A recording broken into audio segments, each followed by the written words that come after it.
भारतीय इतिहास में प्रसिद्ध महाराणा प्रताप जैसे शासक ने मेवाड़ राजघराने में जन्म लिया था।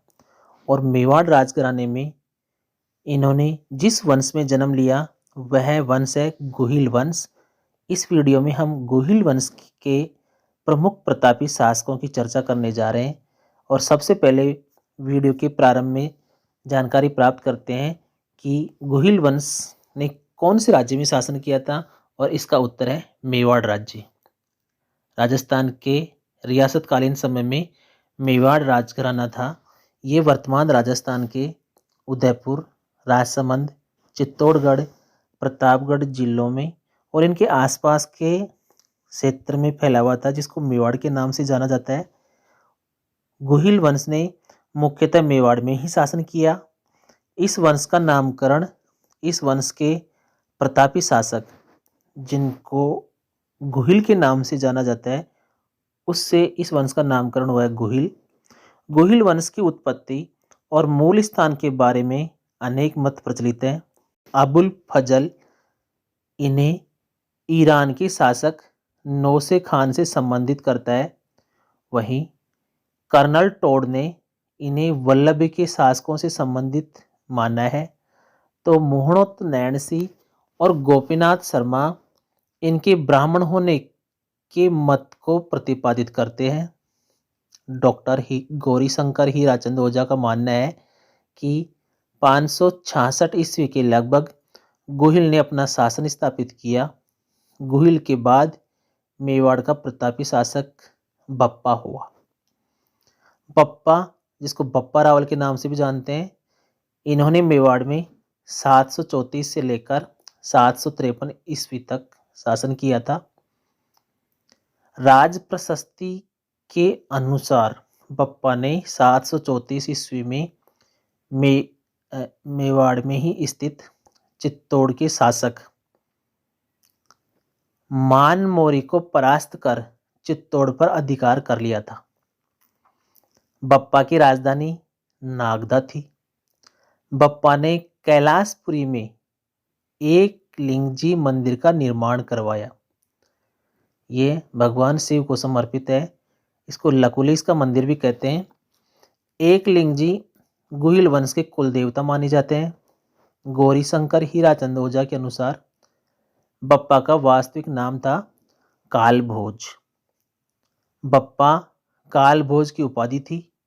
वीर विनोद के रचनाकार कविराज श्यामल दास ने लिखा है कि बप्पा किसी राजा का नाम नहीं अपितु एक उपाधि है, एक खिताब था। ऐसी मान्यता है कि बप्पा चित्तौड़ के शासक मान मोरी के यहाँ सेवा में था। जब चित्तौड़ पर विदेशी सेना का हमला हुआ तो उनसे मुकाबले की चुनौती बप्पा ने ही स्वीकार की थी और उन्हें सिंध तक खदेड़ भी दिया। इसीलिए इतिहासकार सीवी वैद्य उसकी तुलना चार्ल्स मार्टेल से भी करते हैं। बताते चलें, चार्ल्स मार्टेल हैं, ये फ्रांसीसी सेनापति हैं जिसने यूरोप में सर्वप्रथम मुसलमानों को परास्त किया था। बप्पा रावल के बाद गोहिल वंश का प्रतापी शासक हुआ है जैत्र सिंह। जैत्र सिंह का समय काल है, शासन काल है 1213 ईस्वी से लेकर 1253 ईस्वी तक। गोहिल के एक वंशज जैत्र सिंह ने परमारों से चित्तौड़ छीनकर उसे अपनी राजधानी बनाया। वह 1227 ईस्वी में एक युद्ध हुआ था जिसको हम भूताला के युद्ध के नाम से जानते हैं। इस भूताला के युद्ध में दिल्ली के गुलाम वंश के सुल्तान इल्तुतमिश की सेना को भी जैत्र सिंह ने परास्त किया। इस बात का वर्णन जयसिंह सूरी के ग्रंथ हमीर मदमर्दन में भी मिलता है। इस ग्रंथ में इल्तुतमिश को हमीर कहा गया है। डॉक्टर गौरीशंकर हीराचंद ओझा ने जैत्र सिंह की प्रशंसा करते हुए लिखा है कि दिल्ली के गुलाम वंश के सुल्तानों के समय में मेवाड़ के राजाओं में सबसे प्रतापी और बलवान राजा जैत्र सिंह ही हुआ। जिसकी वीरता की प्रशंसा उसके विरोधियों ने भी की है।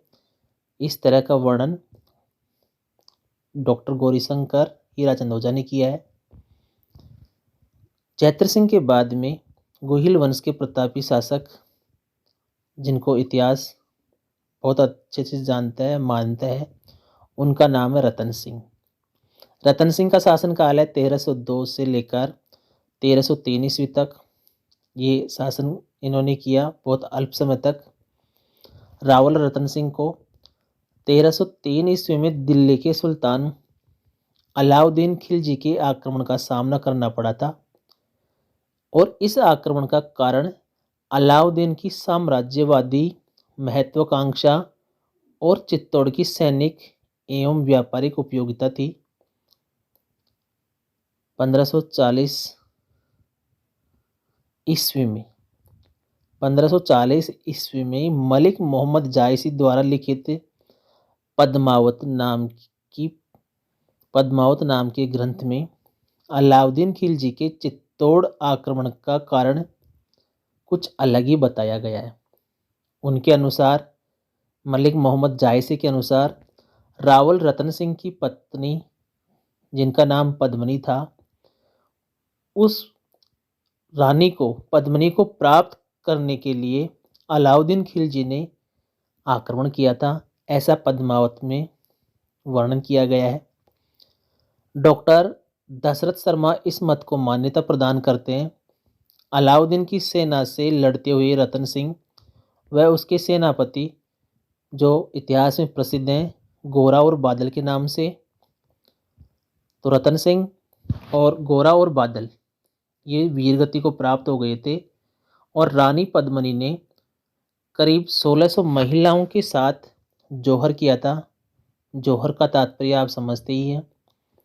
जब राजपूत राजा युद्ध में परास्त हो जाते थे तो वो लड़ते हुए वीरगति को प्राप्त होते थे, और उनके पीछे उनकी रानियां सामूहिक रूप से चिता सजाकर चिता में अपने आप को समर्पित कर देती थी, अपने आप को जला लेती थी।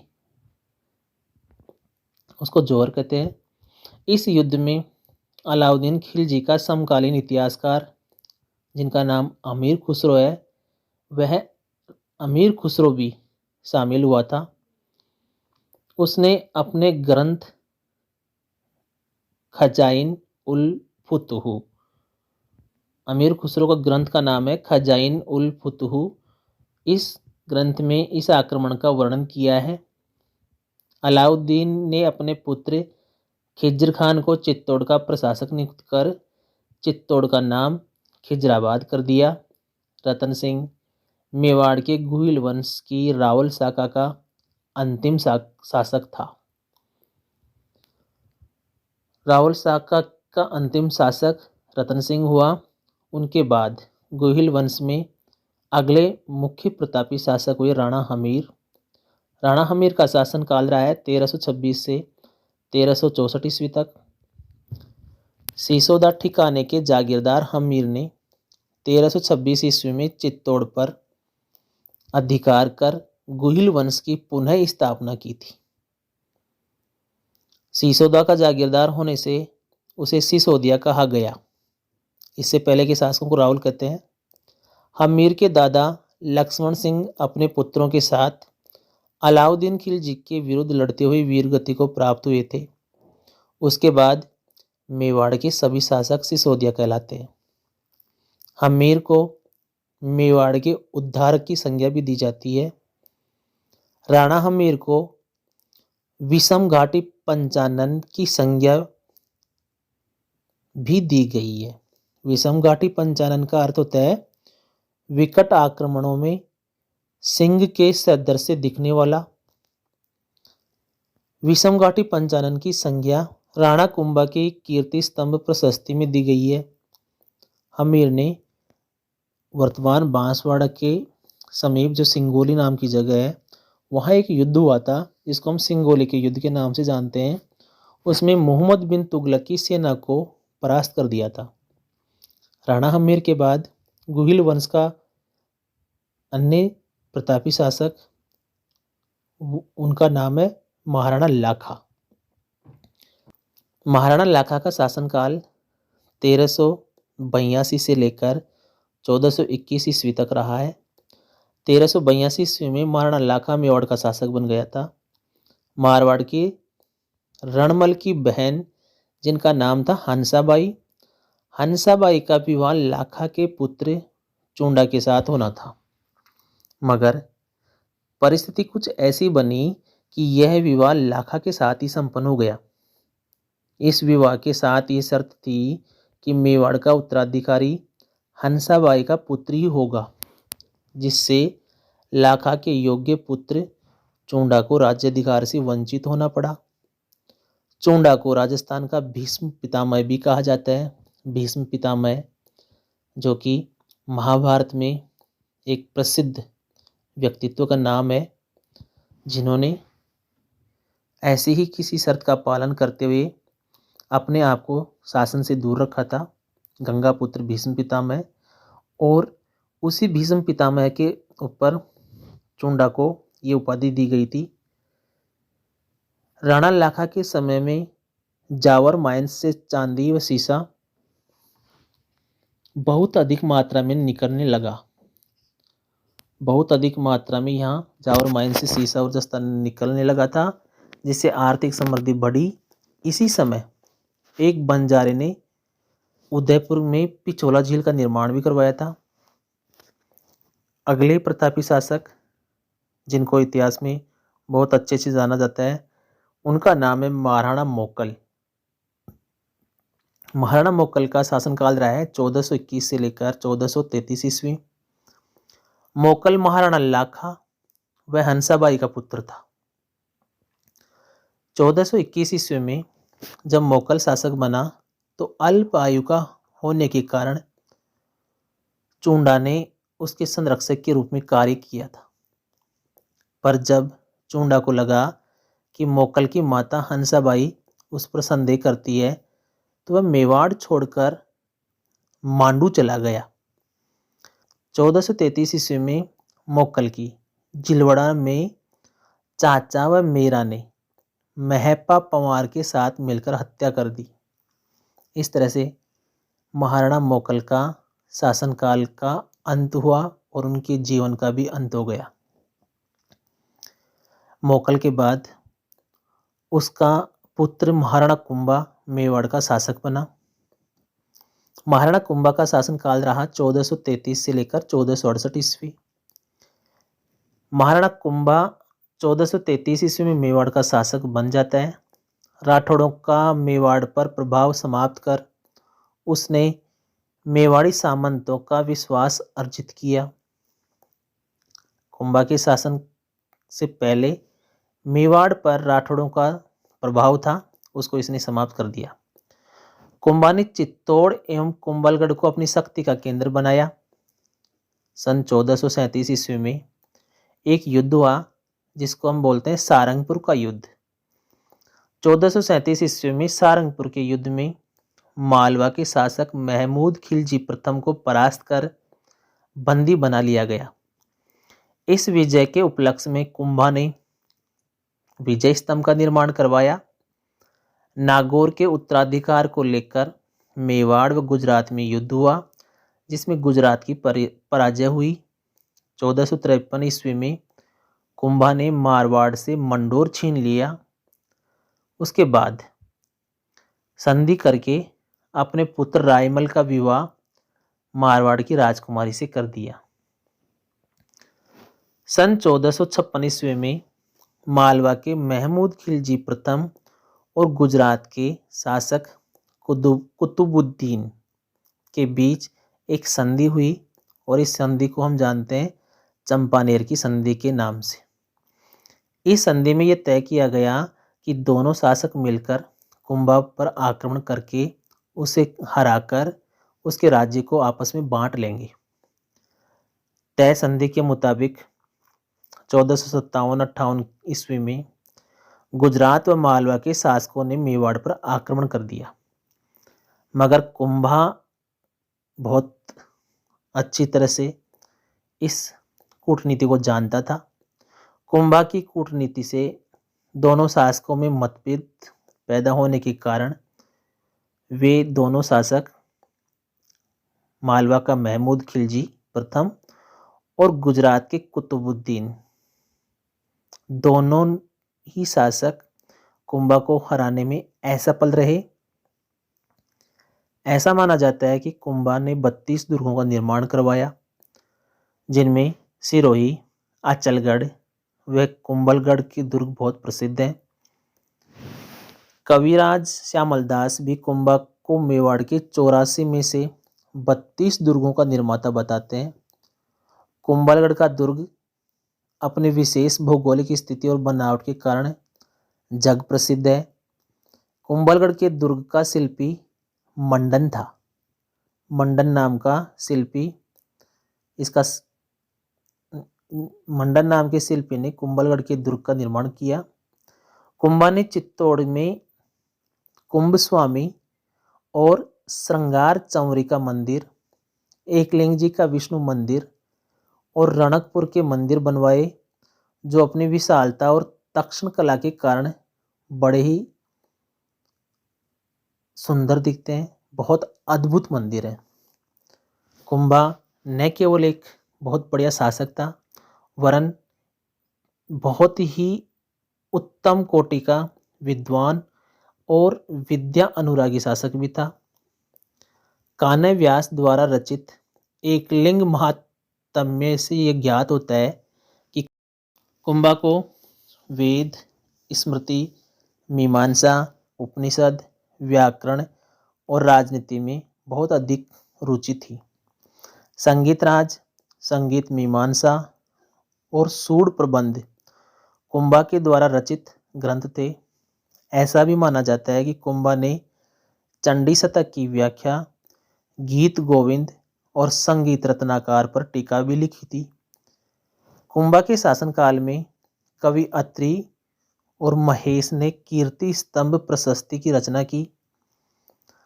तत्कालीन साहित्यिक ग्रंथों और प्रशस्तियों में महाराणा कुंभा को कई उपाधियों से, कई विरुद्धों से विभूषित किया है, जिनमें मुख्य हैं राव राय, महाराजाधिराज, राजगुरु, दान गुरु, परम गुरु, हाल गुरु, अभिनव भट्टाचार्य और हिंदू सुल्तान इत्यादि। कुंभा निसंदेह प्रतापी शासक था, किंतु उसका अंतिम समय बहुत ही कष्टमयी रहा। बहुत ही कष्ट में उसका जीवन का अंतिम क्षण गुजरा था। अपने जीवन के अंतिम काल में कुंभा को एक रोग हो गया। उस रोग का नाम है उन्माद रोग। उन्माद रोग के कारण वह बहुत ही कष्टकारक जिंदगी जी रहा था कि उसके पुत्र उदा ने 1468 ईस्वी में उसकी हत्या कर दी। कुंभा की हत्या के बाद मेवाड़ में अगले कुछ समय तक शासनकाल किसी प्रतापी शासक के अधीन नहीं था, लेकिन इसी वंश में आगे जाकर एक अन्य प्रतापी शासक ने जन्म लिया, जिनका नाम है राणा सांगा। राणा सांगा का शासनकाल रहा 1509 से 1528 ईस्वी के बीच। राणा सांगा जिसका नाम संग्राम सिंह था और उसको हम इतिहास में सांगा के नाम से ज़्यादा जानते हैं। सांगा और उसके तीन और भाई थे, पृथ्वीराज, जयमल और राज सिंह। ये चारों ही स्वयं को अपने पिता का उत्तराधिकारी मानते थे। राणा सांगा, उनके भाई पृथ्वीराज, जयमल और राज सिंह जब चारों में ही उत्तराधिकार, अपने पिता के उत्तराधिकार को लेकर मनमुटाव हो गया, तो स्वाभाविक भी है कि उनमें युद्ध भी होना लाजिमी था। इस कारण उनमें संघर्ष होना स्वाभाविक था, पर इस संघर्ष में अंततः विजय रहे सांगा, और सांगा मेवाड़ के शासक बन गए। इतिहास में सांगा को हिंदूपत के नाम से जाना जाता है। हिंदूपत, इस नाम से महाराणा सांगा इतिहास में प्रसिद्ध हुए। 1509 ईस्वी में मेवाड़ के शासक बने। इस समय मालवा पर शासन कर रहे थे सुल्तान नासिरुद्दीन। सन 1511 ईस्वी में सुल्तान की मृत्यु के बाद उत्तराधिकार का संघर्ष छिड़ गया, जिसमें एक राजपूत सरदार जिनका नाम था मेदिनी राय, राजपूत सरदार मेदिनी राय के सहयोग से महमूद खिलजी द्वितीय को सफलता मिली। इस सफलता से मेदिनी राय का कद बहुत बढ़ गया और अब वह एक तरह से मालवा का अप्रत्यक्ष शासक बन गया। अंततः मालवा के अमीरों ने गुजरात की सहायता से मेदिनी राय को इस स्थिति से हटा दिया। मेदिनी राय अब वहां से राणा सांगा की शरण में चला गया। इस कारण मालवा और मेवाड़ में युद्ध हो गया। मालवा और मेवाड़ में युद्ध होने का प्रमुख कारण है मेदिनी राय का राणा सांगा की शरण में आ जाना। मालवा का सुल्तान महमूद खिलजी द्वितीय पराजित हो गया और राणा द्वारा बंदी बना लिया गया। राणा सांगा और गुजरात के सुल्तान मुजफ्फर के बीच भी संघर्ष हुआ। कारण क्या था? कारण जानते हैं। ईडर के उत्तराधिकार का प्रश्न, नागौर पर अपना प्रभाव स्थापित करने का प्रयास और मालवा को सहयोग आदि ऐसे मसले थे जिनको लेकर सांगा व गुजरात के सुल्तान मुजफ्फर के बीच संघर्ष हुआ, पर अंतिम रूप से सफलता किसी भी पक्ष को नहीं मिली। सन 1517 ईस्वी में महाराणा सांगा ने वर्तमान में कोटा जिले में स्थित खातौली नामक स्थान पर दिल्ली के सुल्तान इब्राहिम लोदी के साथ युद्ध किया था और इस युद्ध में, खातौली के युद्ध में, इब्राहिम लोदी को परास्त कर दिया।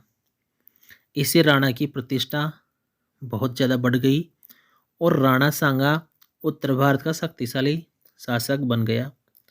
सन 1526 ईस्वी में बाबर ने पानीपत के युद्ध में इब्राहिम लोदी को परास्त कर आगरा पर अधिकार कर लिया। बाबर ने राणा सांगा पर विश्वासघात का आरोप लगाकर अब राणा सांगा के विरुद्ध भी फौज लेकर युद्ध के लिए कूच किया।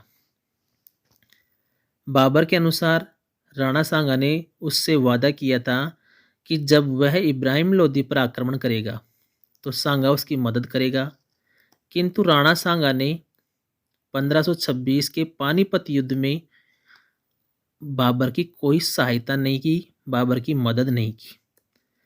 अब ये आरोप है, इस आरोप की पुष्टि कहीं भी नहीं होती। बाबर को तो बहाना चाहिए था युद्ध करने का, तो उसने राणा सांगा के विरुद्ध युद्ध के लिए कूच कर दिया। क्योंकि दोनों ही शासक शक्तिशाली और महत्वाकांक्षी थे, सांगा भी पीछे नहीं हटे। दोनों के मध्य युद्ध निश्चित था। यद्यपि खानवा के मैदान में सांगा पराजित हो गया, पर इससे पहले बयाना के युद्ध में उसने बाबर की सेना को पराजित किया था। बयाना का युद्ध हुआ था फरवरी 1527 ईस्वी में और खानवा का युद्ध हुआ था मार्च 1527 में। 17 मार्च 1527 ईस्वी को खानवा के मैदान में बाबर और राणा सांगा के बीच भयंकर युद्ध हुआ। तोपखाने और तुलुगुमा युद्ध पद्धति के कारण बाबर की विजय हुई, राणा सांगा परास्त हुआ। राणा सांगा युद्ध में घायल हुआ और उसे युद्ध के मैदान से दूर ले जाया गया। जब राणा सांगा ने अपनी पराजय का बदला लिए बिना चित्तौड़ लौटने से इनकार कर दिया, तब उसके सामंतों ने, जो युद्ध नहीं करना चाहते थे, उन्होंने राणा सांगा को जहर दे दिया। इस जहर के फलस्वरूप, इस विष के फलस्वरूप 30 जनवरी 1528 ईस्वी को दौसा के पास, वर्तमान में जो राजस्थान का जिला है दौसा, उसके पास एक जगह है, उसका नाम है बसवा। बसवा में राणा सांगा की मृत्यु हो गई। मांडलगढ़, जो कि भीलवाड़ा जिले में है, मांडलगढ़ में सांगा का समाधि स्थल बनाया गया है। राणा सांगा की मृत्यु के पश्चात राणा रतन सिंह व उसके पश्चात राणा विक्रमादित्य मेवाड़ के शासक बने। राणा रतन सिंह का शासनकाल रहा है 1528 से 1531। तत्पश्चात विक्रमादित्य मेवाड़ के शासक बने और उनके बाद बने शासक, उनका नाम है राणा उदय सिंह। राणा उदय सिंह का शासनकाल 1537 से 1572 ईस्वी में रहा है। राजस्थान के इतिहास में अपने महान बलिदान के कारण ख्याति प्राप्त पन्नाधाय ने अपने पुत्र चंदन का बलिदान करके बनवीर नाम के हत्यारे से उदय सिंह की रक्षा की थी। उदय सिंह को बचाकर कुंभलगढ़ के किले में रखा गया था। यही मालदेव के सहयोग से 1537 ईस्वी में उदय सिंह का राज्याभिषेक हुआ। कुंभलगढ़ के किले में उदय सिंह ने 1559 ईस्वी में उदयपुर नगर बसाकर उसे अपनी राजधानी बनाया। यहाँ उसने उदय सागर झील और मोती मगरी के सुंदर महलों का निर्माण करवाया। अक्टूबर 1567 में अकबर ने चित्तौड़ पर आक्रमण किया। अपने सरदारों की सलाह पर उदय सिंह किले की रक्षा का भार अपने दो सेना नायकों को सौंपकर पहाड़ियों में चला गया और ये दोनों सेना नायक हैं जयमल और फत्ता। किले की रक्षा के दौरान जयमल व फत्ता वीर गति को प्राप्त हुए। अकबर ने जयमल फत्ता की वीरता से प्रसन्न होकर आगरा के किले के बाहर उनकी हाथी पर सवार पत्थर की मूर्तियां लगवाई हैं। इतने महान योद्धा थे जयमल और फत्ता। उदय सिंह के बाद प्रतापी शासक के रूप में मेवाड़ में ही नहीं अपितु पूरे भारत में सुप्रसिद्ध शासक महाराणा प्रताप हुए। महाराणा प्रताप ने शासन किया था 1572 से 1597 ईस्वी के बीच। 9 मई 1540 को कुंभलगढ़ में प्रताप का जन्म हुआ और 1572 ईस्वी में मेवाड़ के शासक बन गए।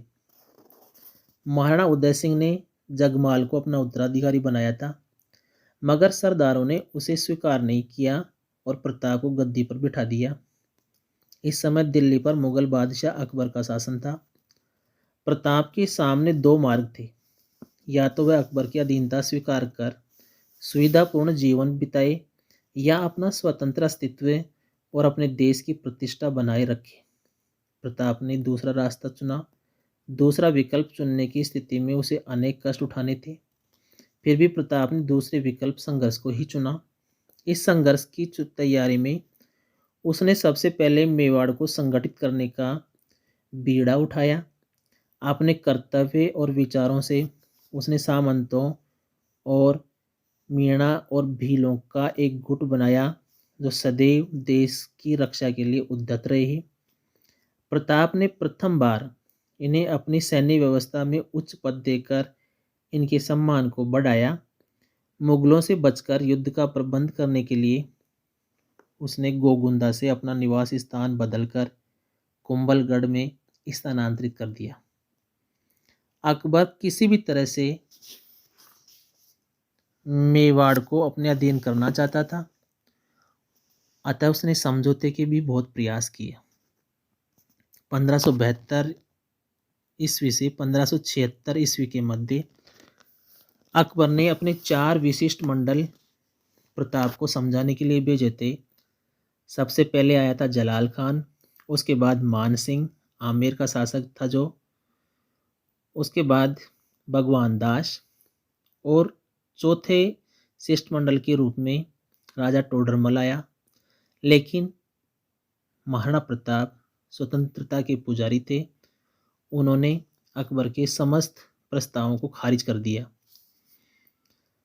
महाराणा ने संधि करने में किसी प्रकार की रुचि नहीं दिखाई, अतः मेवाड़ को मुगल आक्रमण का सामना करना पड़ा। 1576 ईस्वी के प्रारंभ में अकबर मेवाड़ अभियान की तैयारी हेतु अजमेर पहुंच गया और वहीं उसने मान सिंह को मेवाड़ अभियान का नेतृत्व सौंप दिया। आमेर के राजा मान सिंह को इस अभियान का नेतृत्व सौंपा, सेनापति बनाया अकबर ने। 18 जून 1576 ईस्वी को खमनोर के पास मुगल सेना का प्रताप से युद्ध हुआ, जो इतिहास में हल्दी घाटी के युद्ध के नाम से प्रसिद्ध है। इस युद्ध में मुगल सेना का मुख्य सेनापति आमेर का मान सिंह था जबकि प्रताप की सेना के अग्रिम दस्ता, जिसको हरावल के नाम से जाना जाता है, अग्रिम दस्ता सेना का होता है, उसको हरावल के नाम से जाना गया। इस हरावल का नेतृत्व कर रहे थे, उस महान शख्सियत का नाम है हकीम खान सूर। युद्ध में प्रताप के जीवन को संकट में देखकर झाला बीदा ने प्रताप का मुकुट धारण कर लिया और युद्ध करता रहा, और प्रताप को युद्ध भूमि से झाला बीदा ने दूर भेज दिया। यह युद्ध किसी भी प्रकार के निर्णय से दूर रहा, यानी कि अनिर्णायक रहा। किसी की भी हार नहीं हुई, किसी की भी जीत नहीं हुई। दोनों पक्ष ना जीत सके ना हार सके। इस युद्ध को अबुल फजल ने खमनोर का युद्ध कहा है। बदायूनी ने इस युद्ध को गोगुंदा का युद्ध कहा है। वहीं पर जेम्स टोड ने इसे हल्दी घाटी का युद्ध कहा है। हल्दी घाटी के युद्ध के बाद महाराणा प्रताप ने पहाड़ों में रहते हुए वहीं से मुगलों को परेशान करने के लिए उन पर छापामार तरीके से धावे मारना शुरू कर दिया और छापामार युद्ध पद्धति अपना ली। सन 1576 ईस्वी से 1585 ईस्वी तक अकबर ने मेवाड़ पर अधिकार करने के लिए अनेक अभियान भेजे, किंतु अकबर को अधिक सफलता नहीं मिली। इस कालखंड में दो महत्वपूर्ण घटनाएं घटित हुई। महाराणा प्रताप के पुत्र अमर सिंह ने 1580 ईस्वी में अचानक शेरपुर के मुगल शिविर पर आक्रमण कर अब्दुल रहीम खान खाना के परिवार की महिलाओं को बंदी बना लिया। यह अब्दुल रहीम खान खाना वही रहीम है जिनको हिंदी साहित्य में और हिंदी के विद्यार्थी दोहों में कविताओं में पढ़ते हैं, जिनको हम रहीम जी के नाम से जानते हैं। इस संपूर्ण घटनाक्रम की जानकारी मिलने पर प्रताप ने मुगल महिलाओं को ससम्मान सुरक्षित भिजवाने के आदेश दिए। नारी सम्मान की भारतीय परंपरा का यह एक अनुपम उदाहरण है। सन 1582 ईस्वी में दिवेर की मुगल चौकी पर आक्रमण के समय कुंवर अमर सिंह ने वहां पर तैनात मुगल अधिकारी सुल्तान खान को भाले के एक ही वार से परलोक पहुंचा दिया। इतने शक्तिशाली थे महाराणा प्रताप के पुत्र अमर सिंह। दिवेर की विजय के बाद इस पर्वतीय भाग पर प्रताप का ही अधिकार हो गया। एक छोटी सी मेवाड़ी सेना की यह बहुत बड़ी सफलता थी। यही कारण था कि कर्नल टोड ने दिवेर को मेवाड़ का मैराथन कहा है। मेवाड़ का मैराथन के रूप में कहने वाले कर्नल टोड थे। ये बहुत लंबे दिनों तक चला था, इसलिए इसको मैराथन कहा जाता है। 1585 ईस्वी के बाद अकबर मेवाड़ की तरफ कोई अभियान नहीं भेज सका। 1585 से 1597 ईस्वी के बीच प्रताप ने चित्तौड़ और मांडलगढ़ को छोड़कर शेष राज्य पर पुनः अधिकार कर लिया। अकबर के द्वारा जीते हुए इस क्षेत्र को पुनः हासिल करने में महाराणा प्रताप सफल हुए। चावंड को अपनी राजधानी बनाया और राज्य में सुव्यवस्था स्थापित की। सिवाय चित्तौड़गढ़ और मांडलगढ़ ही जो उसके पुराने राज्य के हिस्से थे, अब उसकी पहुंच से दूर रहे थे। बाकी लगभग सारा हिस्सा मेवाड़ का लगभग सारा हिस्सा महाराणा प्रताप ने प्राप्त कर लिया था। 19 जनवरी 1597 के दिन महाराणा प्रताप की मृत्यु हो गई। चावंड के पास बाडोली नामक गांव में प्रताप का अंतिम संस्कार किया गया है। प्रताप के संबंध में कर्नल टोड भी ये लिखते हैं कि आल्प्स पर्वत के समान अरावली में कोई भी ऐसी घाटी नहीं है जो प्रताप के किसी न किसी वीर कार्य, उज्जवल विजय या उससे अधिक कीर्ति युक्त पराजय से पवित्र न हुई हो। हल्दी घाटी मेवाड़ की थर्मोपल्ली और दिवेर मेवाड़ का मैराथन है।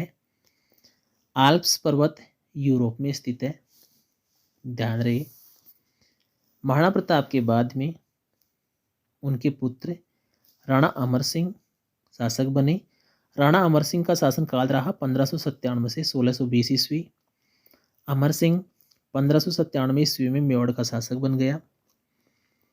शासक बनने के उपरांत उसे मुगल आक्रमणों का सामना करना पड़ा।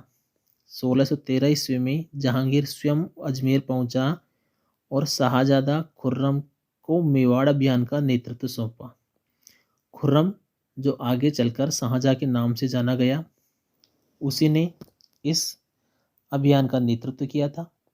1613 ईस्वी में उसने मेवाड़ में लूटमार और आगजनी द्वारा संकट की स्थिति उत्पन्न कर दी थी।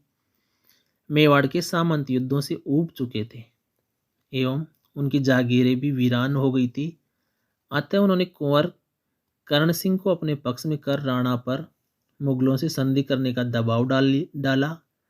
सरदारों के दबाव के कारण अमर सिंह को झुकना पड़ा और मुगलों से संधि की स्वीकृति देनी पड़ी। फरवरी 1615 में मेवाड़ और मुगलों के बीच संधि हो गई। चित्तौड़ पुनः मेवाड़ को लौटा दिया गया, मगर उसकी मरम्मत नहीं की जा सकती थी, ऐसी शर्त रख दी गई। इस प्रकार पिछले 90 वर्षों से चले आ रहे मेवाड़ मुगल संघर्ष का अंत हो गया। राणा अमर सिंह अपने इस कार्य से स्वयं खुश न था, मजबूर था। सरदारों के आगे उसको झुकना पड़ा था और उसने स्वयं को राजकार्य से विरक्त कर लिया। उसका मोह भंग हो गया था राजकार्य से। जहांगीर के जीवन की यह एक बड़ी सफलता मानी जाती है, जो मेवाड़ को उसने झुका लिया था, जो उसके पिता अकबर नहीं कर सके थे। इसके बाद अमर सिंह के बाद में मेवाड़ के अन्य प्रतापी शासक के रूप में हम जानते हैं महाराणा राज सिंह को। राज सिंह ने शासक बनते ही चित्तौड़ की मरम्मत के कार्य को पूरा करने का निश्चय कर लिया था, लेकिन मुगल सम्राट ने इसे 1615 ईस्वी की मेवाड़ मुगल संधि की शर्तों के प्रतिकूल मानते हुए चित्तौड़ दुर्ग को ढहाने के लिए 30,000 सेना के साथ सादुल्ला खान को भेज दिया। राज सिंह ने मुगलों से संघर्ष करना उचित न समझकर अपनी सेना को वहां से हटा लिया। मुगल सेना कंगूरे एवं बुर्ज गिराकर लौट गई। 1658 ईस्वी में मुगल शाहजादों में उत्तराधिकार का युद्ध छिड़ गया था, मगर महाराणा किसी भी पक्ष का समर्थन नहीं करना चाहता था। अतः महाराणा टाल मटोल करता रहा। जब औरंगजेब दिल्ली का शासक बन गया तो प्रारंभ में तो उसके संबंध राज सिंह से अच्छे रहे। औरंगजेब ने उसे 6,000 जात एवं सवार का मनसब भी प्रदान किया, किंतु किशनगढ़ की राजकुमारी चारुमती, जिसका विवाह औरंगजेब से होने वाला था, उनसे विवाह करके राज सिंह ने 1660 ईस्वी में औरंगजेब को नाराज कर दिया। जिस चारुमती को औरंगजेब चाहता था किशनगढ़ की राजकुमारी को, उसी राजकुमारी से राज सिंह शादी कर लेता है। इसके बाद 1679 ईस्वी में औरंगजेब द्वारा जजिया कर लगाने का राज सिंह ने विरोध किया। जजिया कर एक धार्मिक कर था जो हिंदुओं पर लगाया गया था। मुगल मारवाड़ संघर्ष छिड़ने पर महाराणा राज सिंह ने राठौड़ों का साथ दिया था। 1680 ईस्वी में राज सिंह की मृत्यु हो गई। अकाल प्रबंधन के उद्देश्य से राज सिंह ने गोमती नदी के पानी को रोककर राजसमंद झील का निर्माण करवाया और इस झील के उत्तरी किनारे पर नौ चौकी नामक स्थान पर एक शिलालेख लगवाया। उस शिलालेख को हम राज प्रशस्ति के नाम से जानते हैं। संस्कृत भाषा में लिखित राज प्रशस्ति शिलालेख की रचना रणछोड़ भट्ट द्वारा की गई थी। यह प्रशस्ति 25 काले संगमरमर की शिलाओं पर खुदी हुई है और इसे संसार का सबसे बड़ा शिलालेख माना जाता है। इस वीडियो में दी गई जानकारी आपको पसंद आई तो वीडियो लाइक करें।